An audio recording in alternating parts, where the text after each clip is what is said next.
Hello friends, இதுதாங்க என்னுடைய பச்சை மிளகாய் செடி. இதுக்கு நிறைய தண்ணி தேவையில்ல.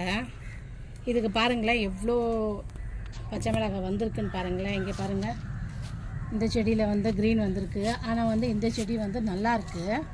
இதில் பாருங்களேன், இங்கே பாருங்கள், இந்த இலையில் பாருங்கள், இலை சுருட்டில் வந்து நோய் வந்திருக்கு. லீஃப் கல் டிசீஸ்ன்னு சொல்லுவாங்க. இது வைரல் இன்ஃபெக்ஷனால் வர்றது. அதே மாதிரி இந்த செடிக்கும் வந்து இந்த செடியும் கொஞ்சம் நல்லா தான் இருக்குது. இங்கே பாருங்கள் பச்சை மிளகாய். ஆனால் வந்து இந்த பச்சை மிளகாவும் பாருங்களேன் எப்படி வந்து முடங்கி வந்திருக்கு.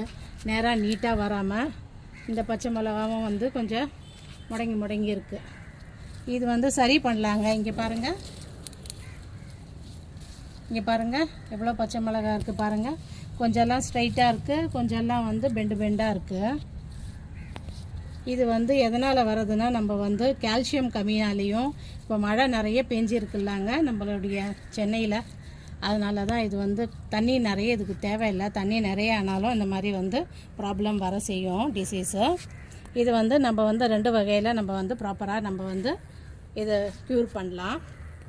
இது 3G ஸ்ப்ரே பண்ணலாங்க. கார்லிக், க்ரீன் சில்லி, ஜிஞ்சர், இது 3த்தையும் வந்து அரைச்சி பேஸ்ட் பண்ணிக்கிட்டு 1 லிட்டர் தண்ணியில் மிக்ஸ் பண்ணி ஸ்ப்ரே பண்ணலாங்க. அப்பயும் இந்த ப்ராப்ளம் சால்வ் ஆகிடும். நம்ம வீட்டில் உள்ள பொருளை வச்சு நம்ம செய்யலாம். நெக்ஸ்ட்டு வந்து புளிச்ச மோருங்க. ஒரு 1/2 கிளாஸ் மோரை எடுத்துக்கணும். அதில் வந்து இங்கே பாருங்கள், அந்த 3 சிட்டிகை வந்து பெருங்காயம், இந்த மாதிரி ஒரு 3 சிட்டிகை போட்டுக்குங்க. இதில் நல்லா கலந்து அதுக்கப்புறம் ஸ்ப்ரே பாட்டிலில் நான் வடிகட்டி வச்சுருக்கேன் இது. அதுக்கப்புறம் நீங்கள் இந்த ஸ்ப்ரே பாட்டிலில் 1 லிட்டர் தண்ணியில் வந்து நீங்கள் கலந்துக்கிட்டு நீங்கள் ஸ்ப்ரே பண்ணலாம். இந்த பாருங்கள், ஃபுல்லாக செடியை வந்து ஸ்ப்ரே பண்ணி விடுங்க. இதுலேயும் அந்த வந்து கர்லிங் டிசீஸ் வந்து அது வந்து போயிடும். லீஃப் கல் டிசீஸு